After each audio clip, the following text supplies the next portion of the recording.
Hey everyone, this video is long overdue. I know there are tons and tons of people, millions even, suffering from symptoms of long COVID. I just want to share the story of how I treated my insomnia and my heart palpitations and tachycardia that were directly related to recovering from COVID. Like many of you, I was in really good shape. I even had the first dose of the vaccine before I contracted the disease, and I only had about 4 or 5 days of very moderate symptoms, some sore throat, some night sweats. My fever got up to 99. That was it. I had a very moderate course, so this video will not necessarily apply to all of you. I know some of you have had very, very long struggles for upwards of a month or 2 months just recovering from the direct symptoms of the disease. This is going to be for this information could help or it might not. But specifically for those of you who have had moderate disease but have subsequently had these bizarre sequelae and symptoms, maybe my way of treating that I've pulled together from some papers from doctors in South Africa, Dr. Wentzel.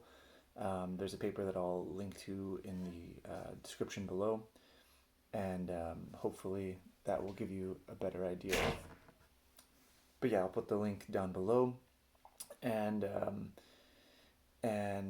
give you the information. There's some amazing information. None of this originates with me. This has been a conglomeration of a bunch of doctors and research and papers that I've combed through and read. So without further ado, I'll tell you right away the solution that I used to treat the tachycardia and the intense palpitations, which came after exercising too early from recovering from COVID. Number one, 100 milligrams of CoQ10, ubiquinol. I think it's pretty important to get the ubiquinol and not the ubiquinone if you're going to use it. Ubiquinone is much less bioavailable. It's cheaper, but it's much less bioavailable and doesn't absorb as well, whereas the ubiquinol is a little more expensive, but it goes straight in. That's supposed to help your heart muscle, and essentially gives energy to your heart and your vasculature system, your cardiovascular system. Also, 7 grams a day of D-Ribose. I just spread this throughout the day, 5 grams in the morning, 2 grams in the evening. Again, this is a specific type of carbohydrate that is supposed to help your heart generate the ATP that it needs. I don't know. It's the least researched thing that I take. It is cheap. It is the risk reward profile is incredibly low risk and potentially very high reward.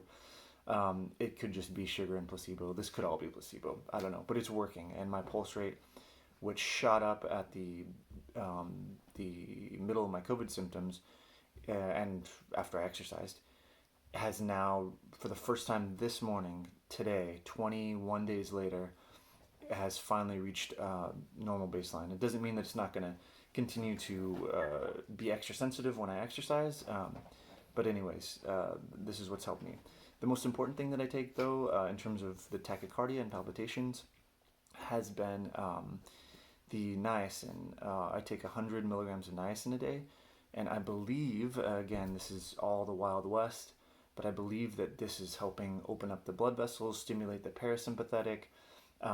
If I'm not mistaken, and again, I'll put as many links to the research that I've read below, I believe that this will also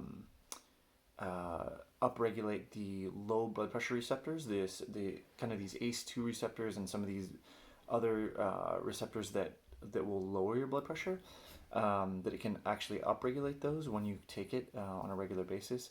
100 milligrams is quite a bit. It does cause a flushing reaction, so you'll literally start feeling like for about 20 minutes, you'll feel like you have a sunburn that's starting here, and the sunburn just moves down your face and goes all the way down. So I'd recommend starting at like 25 milligrams, and then 50, then 75, and I wouldn't take any more than 100 milligrams a day, even though you will find niacin in 1,000 milligram capsules. I would not recommend taking that. It's just too much. But in any case, that's what I've used. So 100 milligrams ubiquinol, 7 grams of D-Ribose, and 100 milligrams of niacin. And that has really, really stultified and mellowed out my tachycardia and palpitations. During the acute phase, when I was really freaking out about how intense my heart would beat when I would lay down, I did take metoprolol, tartrate, which I don't recommend. That blocks your sleep, and if you're having insomnia from coronavirus, which I had as well, then the metoprolol will screw you up. If you really need something for this acute phase of these palpitations, if you're getting them really severely, then maybe metoprolol or another analog in that class of, they call them low pressors, or I believe there's an extended release form, which again I'll try and put down in the notes underneath. I think it's like metoprolol citrate or something else, but it's not the tartrate, it's the other one. And that, if you take that in the morning, maybe it could help stop your palpitations. Maybe take it for a week and then wean yourself slowly off. You're definitely see your primary about all this, and it goes without saying that none of this is medical advice. This is just what I did and just what worked for me. And I know so many of you are losing sleep and losing sanity by the second with the toll that this coronavirus is taking on your bodies and your minds. I know that I was in some really, really dark places, and I hope that this video reaches somebody and helps somebody. Because I couldn't find anything. I found nothing about coronavirus insomnia, just nothing, other than people saying that it existed. Secondly, so that was for the tachycardia. Secondly, for the insomnia itself, I have a whole other regimen that I've been taking, which has really helped. And again, all of this goes back to the science by the paper release from this South African doctor and a couple of his colleagues, Miller, Wentzel, I apologize for forgetting the other authors' names, but again, it'll be linked below. So for sleep, for the insomnia, I started taking a couple milligrams of extended release melatonin, just really low dose, 2 milligrams. I'm a firm believer in trying to maintain as much homeostasis and biological baseline as possible, so I want to wean myself off of that. But in that small of an amount, extended release for a short amount of time to get your body habituated back into sleep, that will really help. If you are still having the tachycardia and palpitations, also sleeping upright actually on this very couch here can help. It did help me. I could never fall asleep laying down because the palpitations were so intense. I'd feel my heartbeat in my head and in my chest and in my back of my neck, and I'd feel it in my stomach, and it was really, really intense for quite a while. Thankfully, it's calmed down. Hopefully it lasts. So anyways, I would take 2 milligrams of melatonin, extended release. You can get this particular brand if it helps you at all, but I don't think it really matters, the brand. Rem Fresh, this is what I used. Just kind of show you there. Next, 20 milligrams of niacin. I really like I'd put a tiny bit of niacin in some water, and it really opens up all the blood vessels, and again, it just lowers the blood pressure just a little bit before bedtime. 200 milligrams of magnesium, so just enough magnesium, of course, has been shown to have an anxiolytic, anti-anxiety effect, relaxatory effect. It calms your brain, it calms your blood vessels, it calms your heart muscle. Part of that battery in those channels. I'm not a cardiovascular surgeon or anything, but it's supposed to help. It's very well documented.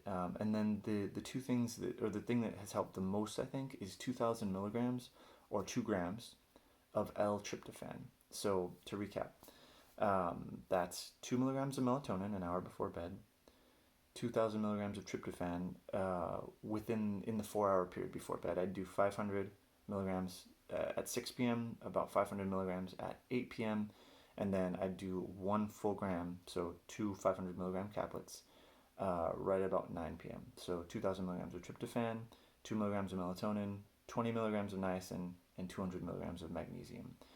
Again, I'll try and list this all down below. And then sleeping upright. That it's somehow, I'm sure that a doctor can tell you better, but somehow allowed the gravity to kind of keep the blood flow a little bit lower, keep it out of my head, keep it a little bit more away from my heart, and just enough to where the palpitations didn't seem so apparent. I don't know if the science backs that up, but I know that anecdotally, with the way I felt, it really, really helped, and it was a game changer. I finally got my first full night of sleep by sleeping upright. Literally a couple pillows and laid my head this way, with my feet down and just kind of sleeping on it. It's really on a slant, I guess, is not so much as upright. So I hope these things help. I do take a number of other things just to, my theory, and the theory of many other people, is that this COVID, the virus, continues to live on in the gut for a little while longer even after your respiratory symptoms and your fevers are gone, that it can kind of linger there. So some other game changers that I take are Quercetin and Zinc, the combination. You can buy it online. 800 milligrams of Quercetin, and I think it's 22 milligrams of zinc in this per serving. Those will continue to fight off the virus and also downregulate the inflammatory cells that the virus stimulates. I also take fish oil, 2,000 milligrams a day. I've taken that forever, a couple grams a day of fish oil. The DHA and the EPA in the fish oil are literally going to displace the inflammatory receptors in your cell membrane, and they'll kick out the inflammatory ones and they'll put themselves there. And so it's a great anti-inflammatory. It's great to calm your body and just good for your brain, super good for your brain and your mental well-being, especially at times like this. I take 1 capsule of krill oil. I've been taking Brazil nuts for selenium, 1,000 milligrams of vitamin C a day. I've been taking a Claritin just to make sure that there's no histamine action and that those cells are... so any allergy medication I would assume would do the same thing, because part of the theory is that long COVID is caused by these inflammatory histamine cells, and some people think it's caused by MCAS, which I'm forgetting the what that stands for, mast cell activation syndrome. So anyways, those are the things that I've been doing. I would don't do any of this without talking to your doctor first. This is not medical advice. This is just one guy's story. I happen to work in a hospital lab, but I'm not a doctor, and I'm not pretending to be one. So again, please talk to your doctors before going on any of these medications. To recap though, for tachycardia, 100 milligrams of ubiquinol, 7 grams of D-Ribose, and 100 milligrams of niacin in the morning, or throughout the day, really. And then for insomnia caused by coronavirus, 2 milligrams of melatonin extended release, 20 milligrams of niacin, 200 milligrams of magnesium, 2,000 milligrams of L-tryptophan just before bed, within that 2 to 4 hour window. And the science behind the tryptophan, by the way, is that it upregulates the serotonin. The biochemistry can be explained in a video that I'll link to below, from some great citizen science that's been done. And then just sleeping upright. So I hope this helps somebody. If you have any questions, put them in the comments and I'll try and answer the best I can with the science that I do know. You guys take care. I wish you good health, and don't give up.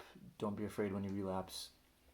You know, this disease can be terrifying, but I'm sure that it can be beat. At least I've seen, at least in the short term, I've got to be careful. I know I've got probably a journey ahead, but at least in these 21 days, I've managed to, fix my insomnia. I'm sleeping 8 to 9 hours a night, and my tachycardia and palpitations are virtually gone. I'm just about 3 or 4 beats above my baseline before COVID. So I hope that helps. Take care, you guys.